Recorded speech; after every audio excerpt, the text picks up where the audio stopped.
When I personally think about evaluation, I like to break it down into 4 categories: knowledge, logic, craft, and art.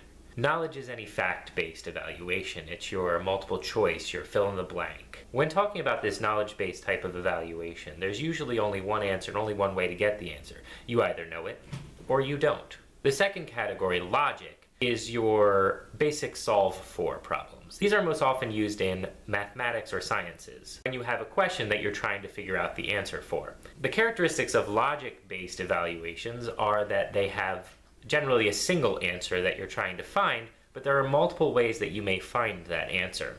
It's not whether you know the answer, it's whether you can find the answer using logical thinking. The third type of evaluation is craft, which includes things like writing an essay, giving a speech or demonstration, writing a computer program, or any kind of project-based evaluation. Craft is usually evaluated by some kind of rubric. It's not about what you know, it's not about what you can figure out, it's about what you can do.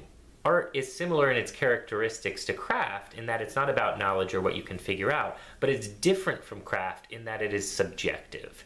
There's no objective rubric by which you can grade art, and an attempt to create an objective rubric would only serve to limit it. One thing to understand about these categories of evaluation is that they don't apply across subjects, they just apply to specific types of subject matter.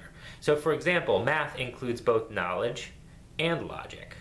History includes both knowledge and craft. Because generally you're expected to write essays analyzing historical events, not merely regurgitate historical facts. Fine arts like painting include both a craft component and an art component. Painting is not pure expression, there's some skill behind it, some basic competence with a brush, or understanding of composition. However, understanding how any given subject breaks down into these categories of evaluation gives us a better understanding of why we are evaluating it, what we are evaluating it for, and what we are attempting to certify in a student when we evaluate it. Finally, what does thinking about these 4 categories of evaluation tell us about how a student should be taught?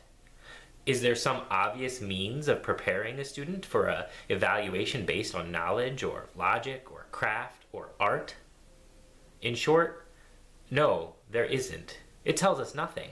I would tend to believe that there's some correlation between the best teaching methods and the type of evaluation used to judge the results of that education. But I don't think that those answers are obvious. I don't think you can look at a piece of subject matter and say this is knowledge, therefore it should be memorized, or this is logic, therefore it is a procedure that should be drilled, or this is craft and therefore it should be practiced according to a rote process without passion or purpose. I think determining the most effective means of educating students is a separate question from determining the most effective means of evaluating that education. This is going to be a recurring theme in these videos, that education and evaluation are different tasks. They have different means, and they have different purposes. I have my own thoughts about how each of these categories of evaluation could be most effectively taught, but those are my own opinions. Without studying and practicing different means of educating students, we can't possibly find what the best are, and we certainly can't know based merely on how they are evaluated. Next week I want to talk more about the purpose of evaluation, and specifically how it relates to a student's progress. I look forward to making more videos in this series, and I hope you've been enjoying them so far. Thank you for watching.